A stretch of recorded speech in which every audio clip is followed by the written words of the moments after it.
जब दुनिया के सबसे ताकतवर शख्स के इरादे भीषण हों तो मार्केट का झुलसना तय है। वेस्ट एशिया में दुनिया जिस शांति की उम्मीद में पलके बिछाए बैठी थी, उस पर डोनाल्ड ट्रंप ने बारूद फेर दिया है। जी हाँ, देश के नाम संबोधन में उन्होंने साफ किया है कि सीज फायर नहीं, अब सिर्फ फायर होगा। ईरान और अमेरिका के बीच बढ़ती जंग ने मार्केट की नींद उड़ा रखी है। थर्सडे मॉर्निंग में निफ्टी और बैंक निफ्टी ने एक साल के लोज छुए, हालांकि वहां से रिकवरी हुई। कच्चा तेल $110 के करीब बेस बना रहा है। रुपए का सरदर्द भी किसी से नहीं छुपा है। अगेन थर्सडे को थोड़ी रिकवरी जरूर हुई डॉलर रुपये में। अमेरिका और ईरान की ये जंग भले ही हमारी सरहदों से दूर लड़ी जा रही है, लेकिन इसकी बड़ी कीमत हमारी इकोनॉमी को चुकानी पड़ रही है। हमारी आपकी जेब जलनी तय है। भारत के सामने तो एनर्जी सिक्योरिटी का भी एक गंभीर क्राइसिस है। बड़ा सवाल यह है कि ट्रंप की जिद से ग्लोबल इकोनॉमी कहीं रिसेशन की तरफ तो नहीं जा रही है, और आखिर इसमें किसे एडवांटेज है और भारत के पास ऑप्शंस क्या हैं। इन सब मुद्दों पर चर्चा करने के लिए हमारे साथ ईडलवाइस के प्रेसिडेंट अजय शर्मा जुड़े हैं। Ajay ji, thank you so much आज हमारे साथ जुड़ने के लिए। यही कॉन्वर्सेशन हमने पिछले महीने भी की थी, और उसमें जो कॉन्वर्सेशन एंड हुई थी, अजय जी वहीं से शुरुआत करते हैं। जो कॉन्वर्सेशन एंड हुई थी, एक बॉक्स दिखाया था हमने आपको, और एक बात हुई थी कि भारत का इस चौथे बक्से में आना ज़रूरी है। क्या है ये चौथा बक्सा? बेसिकली जिससे भारत युद्ध का अंत और हॉर्मस का खुलना, ये चौथा बक्सा था, इसका आना ज़रूरी था। लेकिन ऐसा तो होता हुआ दिख नहीं रहा, दोनों ही नहीं हो रहे हैं। चौथा बक्सा क्या है कि ईरान और अमेरिका दोनों चाहते हैं जंग खत्म हो। हाँ, लेकिन मैंने आपको अगर याद होगा कहा था कि चौथे बक्से का रास्ता नीले बक्से से होके ही जाता है। ये जो लड़ाई की सांप सीढ़ी है, और अभी हम नीले बक्से में हैं। चौथे बक्से का मतलब है हॉर्मुज खुल जाती है, ईरान का तेल बाजार में आ जाता है, तेल सब $50 या $60 हो जाएगा, सब कुछ ठीक हो जाएगा। लेकिन वहाँ जाने के अगर अब अगली ग्राफिक देखें, हम सिर्फ तीसरे नीले बक्से से ही जा सकते हैं, और आज हम नीले बक्से में हैं। ठीक है, नीला बक्सा वो ग्राफिक है कि अमेरिका डील करना चाहता है, ईरान डील नहीं करना चाहता। आप पिछले 3-4 दिन हफ्ते भर से देखिए, ट्रम्प बार बार बोल रहे हैं मैं सीज फायर करूंगा, मैं डील कर सकता हूं। ईरान बार बार मना कर रहे हैं, और ये तीसरा बक्सा ही मुश्किल का बक्सा है कि हम नीले बक्से में हैं। जब तक नीले बक्से से हम हरे बक्से तक नहीं जाएंगे कि दोनों टेबल पर आके डील करना चाहते हैं, तब तक कुछ भी नहीं हो सकता है। तो मतलब अभी इस समय यूएस वॉर खत्म करना चाहता है, लेकिन ईरान वॉर खत्म करना नहीं ये चाहता। मुझे लगता है। हाँ, भली नहीं वो तो क्लियर है, वो तो क्लियर दिखता है अभी आजकल। हाँ, मतलब डोनाल्ड ट्रंप ने 3-4 बार कह दिया कि अब बहुत कुछ हो चुका है, जरूरत नहीं है, लेकिन हमने सब तहस हाँ, कर दिया है। हमने सब तहस नहस कर दिया है। अब तो वो ये तक कह रहे हैं कि अगर हॉर्मुज नहीं खुला तब भी हम लड़ाई बंद करने के लिए तैयार हैं। तो एक चीज़ मुझे समझ में नहीं आई कि फिर आज उन्होंने फिर वो नेशन के नाम वो किया क्यों? अभी 3-4 दिन पहले तक तो उनका व्यू बदल गया था और लग रहा था कि वो शांति की तरफ बात कर रहे हैं। कहीं ऐसा तो नहीं है कि उन्होंने शांति की बात की और क्योंकि ईरान ने उसको ठुकरा दिया, तो इस चक्कर में उन्होंने थोड़ा सा उनका ईगो सामने आ गया कि आज ये हुआ है? फिर आपके हिसाब से देखिए, ट्रम्प जी क्या सोचते हैं ये तो मुझे बिल्कुल ही नहीं मालूम। ठीक है, किसी को नहीं मालूम है शायद। हाँ, वो तो मुझे मुश्किल है पता करना। लेकिन अगर मैं जो भी, देखिए मैं इतिहास का विद्यार्थी हूँ, हम सब पढ़ते हैं, we are all students of history. अगर आप इतिहास पढ़ेंगे तो मुझे एक ही चीज़ समझ में आई। अगर मैं आपको अगली स्लाइड देखें, ट्रम्प क्या सोच रहे हैं, भारत के लिए क्या हो रहा है और ईरान के लिए क्या हो रहा है, अगर मैं एक पंक्ति में आपको बताना चाहूँ, वो अगली स्लाइड है। वो ये है कि अमेरिका के पास बम है, ठीक है, ईरान के पास समय है, हम लोगों के पास घड़ियां हैं। अच्छा, ठीक है, मैं वापस कह रहा हूँ, अमेरिका के पास बम ही बम है। ओके, घड़ियां हम सबके पास है, समय सिर्फ ईरान के पास है। घड़ियां क्यों है? हम सब घड़ी देख रहे हैं ना, कब खत्म होगा, but time only Iran has. Okay, और दिक्कत हमारी यहीं आ गई है। ठीक है, और ईरान के पास समय क्यों है आप देख लीजिए। उन्होंने हर चीज को, जितनी चीजें हैं दुनिया में, सबका अस्त्र या शस्त्र बना दिया है। और जब तक ईरान के पास समय है तब तक हमारी घड़ियों को दिक्कत है, हम सिर्फ घड़ियां देखते रह जाएंगे और ये खत्म नहीं होगा। तो ब्लू बॉक्स के बारे में आप एकदम सही थे, तो अब आपके हिसाब से फिर क्या करना चाहिए? देखिए, अगर आप करना क्या चाहिए देखें तो अगली मैं ग्राफिक आपको दिखाता हूँ। दिक्कत क्या हो रही है ना कि दो तरह से लड़ाइयाँ लड़ी जाती है अनुज जी। एक है कि लेट्स अज्यूम आप मुक्केबाज हैं, मैं मुक्केबाज, मैं भी, हम दोनों मुक्केबाज हैं। आप भी जीतना चाहते हैं, मैं भी जीतना चाहता हूँ। तब लड़ाई जल्दी खत्म होगी। अमेरिका का गोल देखिए, अमेरिका का गोल है जीतना, ईरान का गोल है मैं हारूंगा नहीं। ठीक है, अगर मैं हारना नहीं चाहता हूं मैं क्या करूंगा? आप मुझे मुक्का मारे, मैं तो सिर्फ डिफेंड करता रहूंगा। करेक्ट। अब जल्दी हारना है कि देर से हारना है या नहीं जीतना है? थका देते हैं बेसिकली सामने वाले तो बॉक्सर ईरान क्या करा? मैं हारूंगा नहीं। वियतनाम ने क्या किया था? 10 साल तक खंडरों में रहे थे, सुरंगों में रहे थे, हारना नहीं है, जितनी बमबारी करना है करिए। तो अगर मेरा ध्येय है कि हारना नहीं है तो क्या हो जाएगा? एक बहुत फेमस आपको एक पिक्चर है, अमर अकबर एंथनी, अमिताभ बच्चन, विनोद खन्ना वाली। तो आप अगली ग्राफिक दिखाएंगे, मुझे लगता है यही है। मेरी जो थिंकिंग है, विनोद खन्ना का रोल पुलिस इंस्पेक्टर का है।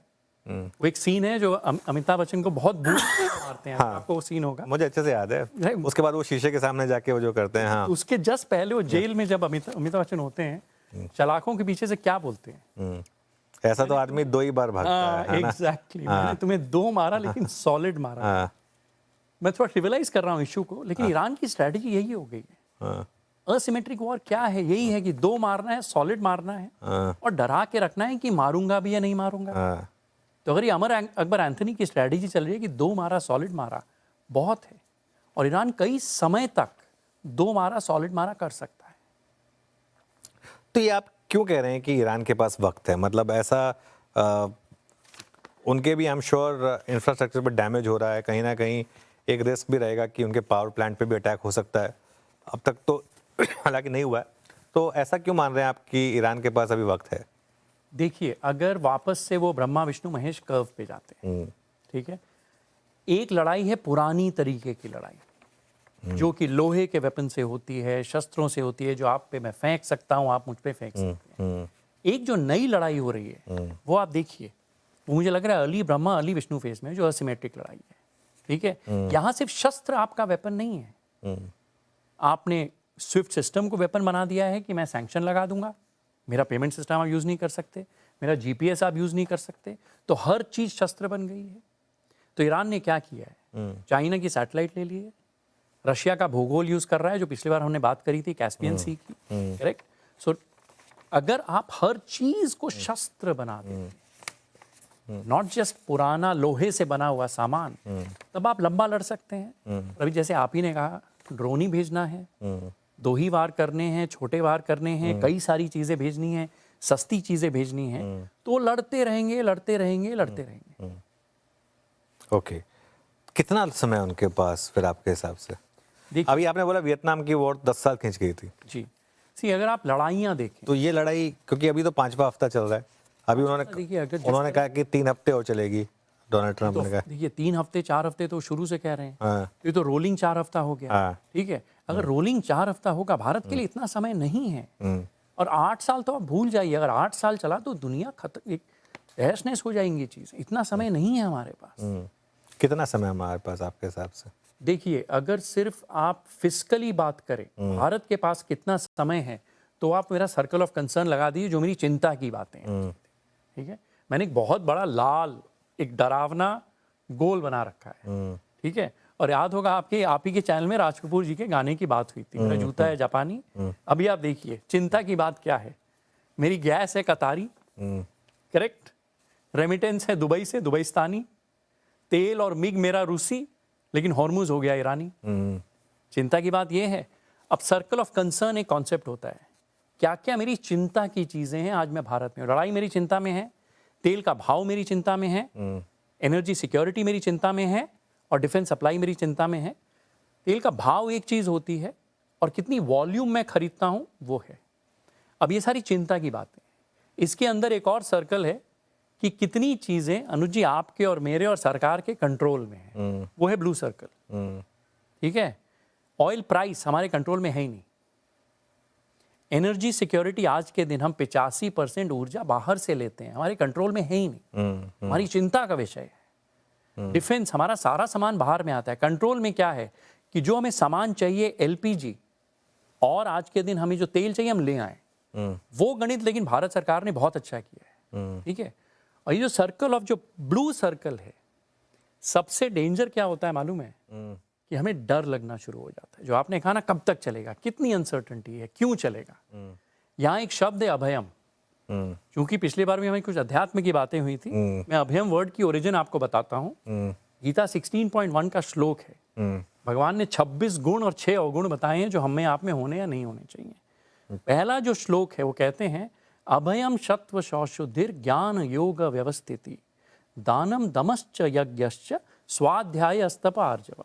सब कुछ भूल जाइए, पहला वर्ड अभयम, डर नहीं होना चाहिए। लेकिन भगवान ने ये नहीं बोला कि साहसी होना है। अभयम का मतलब क्या है? पहले भय क्या है वो आपको पता होना चाहिए। आपका भय है लाल बक्स से। अभयम तब आएगा जब आप जंगल जा रहे हैं, आपको मालूम है शेर है, बिना बंदूक के चले गए तो आप बेवकूफ हैं। शेर है, मैं बंदूक लेके जा रहा हूं। भय को अगर आपको कॉन्कर करना है, बंदूक लेके जाते तब अभयम। आपको मालूम है लाल चीजें आपको टेंशन दे रही हैं, क्या आप कर सकते हैं? Only way to solve this is act on it, which is the circle of action जो हमारी सरकार कर रही है, हम कर रहे हैं। ठीक है, हम तेल खरीद रहे हैं, हम वॉल्यूम में खरीद रहे हैं, जितना सामान चाहिए वो हम लेके आ रहे हैं।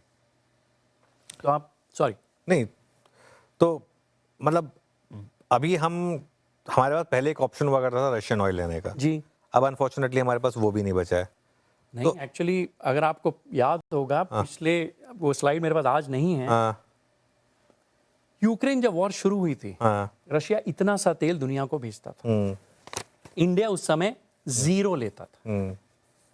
यूक्रेन वॉर शुरू होने के बाद भारत रशिया का सबसे बड़ा तेल का खरीदार हो गया था पिछले 4 साल तक। जनवरी में क्या होता है, ट्रम्प जी भारत को कहते हैं कि आप रशिया का तेल खरीदना बंद कर दीजिए। भारत का तेल कम हो जाता है, लेकिन एक नई चीज उस चार्ट में आती है, अननोन, कि रशिया का तेल उतना ही बिक रहा है, कहां जा रहा है किसी को नहीं मालूम। हो सकता है भारत आता हो। तो अचंबा होगा Anuj ji, India plus unknown of Russian oil today is the highest in history. तो आप कह रहे हैं कि हम अभी भी ले रहे हैं? मुझे नहीं मालूम, कहीं वो तेल जा रहा है दुनिया में। हो सकता है भारत आता हो सकता है चाइना। नहीं, वो समंदर में वो तेल बदल तो रहा है एक टैंकर से दूसरे टैंकर। नहीं वो ठीक है, लेकिन मतलब ऑफिशियली तो नहीं ले पा रहे हैं ना, हमारा बिल तो बढ़ ही रहा है ना। अब तो अलाउ हो गया ना। 2 हफ्ते पहले तो ट्रम्प जी ने कह दिया वो आप 1 महीना खरीद। वो जो फंसे हुए टैंकर्स थे उनके लिए बात हुई थी। जी। हमारा जो इस समय एनर्जी बिल है जी, अब आज बात हुई है कि इस समय भारत को जो ऑयल मिल रहा है जी, वो है ब्रेंट प्लस $15। यस पिछले हफ्ते हमारी इंडियन बास्केट पहुंच गई थी $140 पर। जी। पिछले 2-3 साल हमने ऐसे बिताए जिसमें हम 60 से 70 पे तेल ले रहे थे। इसमें अगर आप रशिया से डिस्काउंट ऐड कर दें तो और ज़्यादा हमारे लिए हो गया था ना। तो ऐसे में हम एक एनवायरनमेंट में हैं और ऑन टॉप ऑफ दैट आप ऐड कर दीजिए डॉलर रुपी। पिछले साल तक डॉलर रुपी 85 था, आज हम 95 पर हैं। तो ये सब भारत का मैक्रो कितना बिगाड़ देगी, और वो भी उस समय पर जब हम जस्ट लास्ट क्वार्टर में थोड़े से ग्रीन शूट्स दिख रहे थे आने सीजन में। तो ठीक है, इसमें इसका जवाब 2 ढंग से देंगे। पहले वॉल्यूम की बात करेंगे, फिर प्राइस की बात करेंगे। एक नंबर याद रखिए, 555। 555 ठीक है, मुगदी घुट्टी, वही वाली पुरानी। अब मजाक किया है। तो 5.5 मिलियन बैरल हम रोज तेल लेते हैं। एक टैंकर को, जो VLCC टैंकर होता है, उसमें 2 मिलियन बैरल आप डाल सकते हैं। 3 टैंकर से अपना रोज का तेल आ सकता है, उतना टैंकर हम रशिया और ईरान से ले सकते हैं। वॉल्यूम की दिक्कत तेल में नहीं है। दूसरा नंबर है 5, करीब 50,000 क्यूबिक मीटर टन, एक बार अंदाज में आपको बोल देता हूँ, हम रोज गैस इंपोर्ट करते हैं और 50,000 हम खुद रिफाइन करते हैं। 50,000 गैस के लिए एक VLGC चाहिए गैस के लिए। अच्छा, बस जो हॉर्मुज से होके आता है, जो हॉर्मुज से हो गया। ठीक है, रिफाइनरीज चारों तरफ है हमारी, तो 4 से होगा नहीं, या फिर आप एक पारादीप पहुंचाइए, कहीं पहुंचाइए और डिस्ट्रीब्यूट करिए, लेकिन 4 जहाजों से हमारा वॉल्यूम का काम हो जाएगा अनुज जी। बस 4 जहाजों से। तो वॉल्यूम की भारत को दिक्कत कभी नहीं आएगी, मुझे जो लग रहा है, क्योंकि हम सब मित्र हैं हमारे। हमारी दिक्कत भाव की। तो जो बात हो रही थी कि भाव प्लस सप्लाई दोनों का इशू है, सप्लाई का इशू नहीं है, भाव का इशू है। Taken care of supply. मैं बता रहा हूँ, थोड़ी खिचपिच होगी। मैं मजाक में, अभी मैं ऑफिस में था, मैंने गौतम को बोला कि तेरे को गाजर का हलवा बहुत पसंद है, मत खा। गाजर पकने में समय लगता है, गैस ज्यादा लगती है, तो आपको कुछ कटौती करनी पड़ेगी। बट जो आप भाव की बात कर रहे हैं, $60 आपका एवरेज सैलरी से $50 था। अगर $125 हो जाता है, $75 आप एक्स्ट्रा दे रहे हैं, 100 बिलियन है जीडीपी इम्पैक्ट अनुज जी। हाँ 100, हाँ ये जो चार्ट इसका अगला वाला वो देख रहे हैं आप, काला वाला पीछे हाँ हाँ हाँ, वो चलाया था हमने वो, हाँ जी। सो यही वो ग्राफिक है। हाँ। देखिए तो देखिए ये रहा, हाँ, हमने एक वो देखिए अननोन प्लस इंडिया, देख रहे हैं ऑरेंज इंडिया है, काला वाला is highest in the history. तो कहीं तो वो तेल जा रहा है, शायद हमारे पास भी आता है, मुझे नहीं मालूम। मेरे पास ये तो आप कह रहे हैं कि सप्लाई का तो हमने कर लिया है, कोई दिक्कत हाँ हाँ चीज मिल जाएगी। भाव ब्लूमबर्ग वाला भाव है, 100 बिलियन का जीडीपी इम्पैक्ट है। 6 महीना तक हम शायद झेल लें, 50-60 बिलियन इन्फ्लेशन बढ़ेगा, फिजिकल डेफिसिट की दिक्कत आएगी।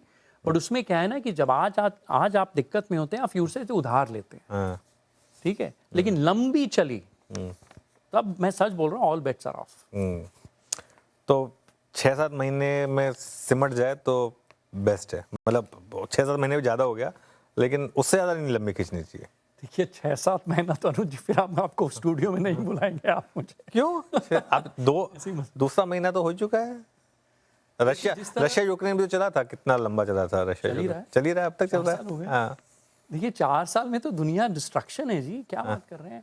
सी 3 ही पॉसिबिलिटी है, या तो डील हो, शॉर्ट डीले या डिस्ट्रक्शन है। सी जितनी देर होगी उतना आप गुस्सा होंगे, मैं गुस्सा होऊंगा। हाँ, तो ये एक इसके स्पिल ओवर का डर रहेगा कि यार ये कल का छोकरा मेरे से चढ़ ही जा रहा है। एट सम पॉइंट आप बिल्कुल फ्रस्ट्रेट होके तहस नहस करेंगे। तहस नहस मतलब है कि पानी का इंफ्रा तोड़ना, पावर तोड़ना, फिर वो रिटेलिएट करेंगे, वो जीसीसी का फोड़ेंगे, इधर करेंगे, बहुत दिक्कत हो जाएगी। So, deal deal deal.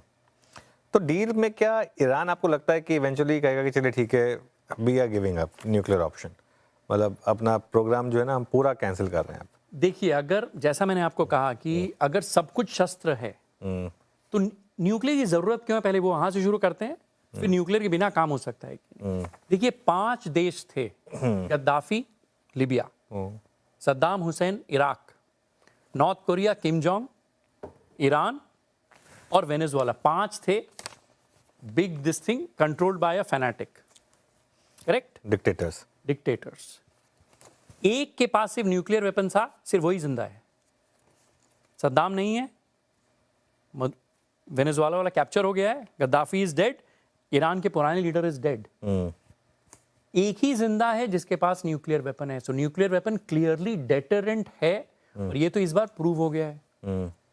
सो बिल्कुल छोड़ देंगे न्यूक्लियर की आस, मुझे नहीं लगता है छोड़ेंगे। और जहां तक ये जो रिफाइनिंग और ये एनरिचमेंट की बात हो रही है, जो भी मुझे हल्का बहुत याद है जो हमने पढ़ा था, आप ऐसे समझिए कि दूध और घी, दूध से आप मिल्क शेक बनाते हैं, घी आप फ्राई करने को यूज करते हैं। आप दूध बहुत देर तक सेंट्रीफ्यूज करेंगे, फेंटेंगे तो घी ऊपर आ जाता है। यूरेनियम ऐसे ही एनरिच होता है। एक महंगा वो भारी आइसोटोप होता है, एक सस्ता होता है, जितना आप घुमाते हैं एक बाहर चला जाता है, इसीलिए आप घुमा के जितना घी निकालेंगे वही प्यूरिफिकेशन है। ईरान ने 60% कर लिया था, ठीक है। घी फ्राई करने के लिए अगर अच्छा आपको घी बनाना है, वैसे समझिए कि 92% घी चाहिए, 8% दूध चाहिए। पावर प्लांट बनाने के लिए 92% दूध चाहिए, 80% घी चाहिए। ये फर्क है वेपन वर्सेस दिस। तो मुझे लगता है कि देखिए ऑफिशियली वो कुछ भी कह दें, अगर वो जिंदा है नॉर्थ कोरिया वाला, तो न्यूक्लियर वेपन छोड़ना नहीं है। लेकिन न्यूक्लियर में जरूरत फॉर यूज खत्म हो गई है। ड्रोन है, स्विफ्ट है, सैटेलाइट है, मिसाइल है, बैलिस्टिक है, सब कुछ है। आप कह रहे हैं जिसके पास न्यूक है वो नहीं छोड़ेगा, लेकिन जिसके पास और जो काम कर रहा है उस पर वो करता रहेगा। मुझे लगता है करते रहेंगे। ठीक है।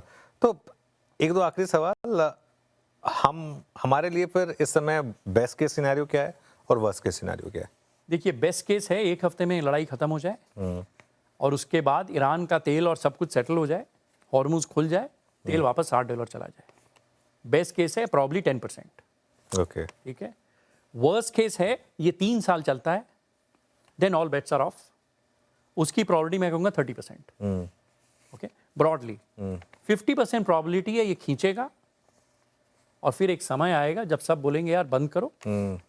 आप ईरान को बोलेंगे आप $2 मिलियन 18 करोड़ पर एक बार शिप ले लो, खोलो, नहीं तो दुनिया में फैमिन, फर्टिलाइजर, खाने के वांदे हो जाएंगे, transportation, everything is it is. So Iran can not hold the world at ransom.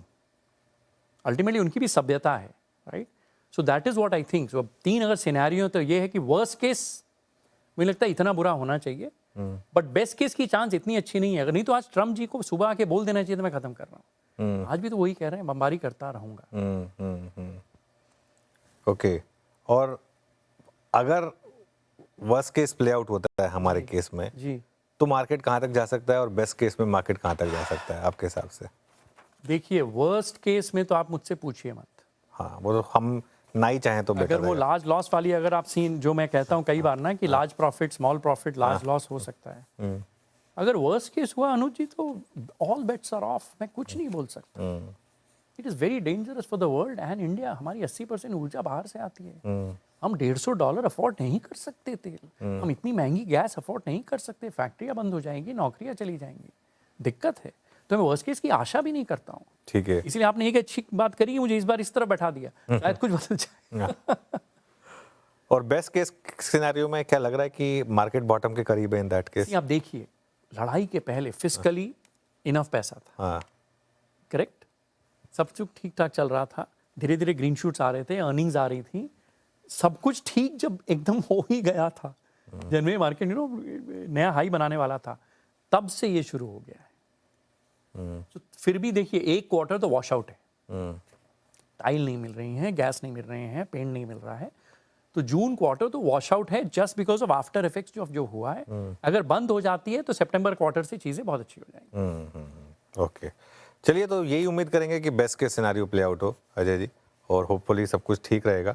कोई आखिरी थॉट्स जो आपके जो रह गए हो, जो हमने डिस्कस ना करे हो, जिसके बारे में आप बात कर रहे थे? लास्ट चार्ट जो है सर्कल वाला वो दिखा दीजिए, जो मुझे लग रहा है फ्यूचर की जो हमारी चीजें हैं ये।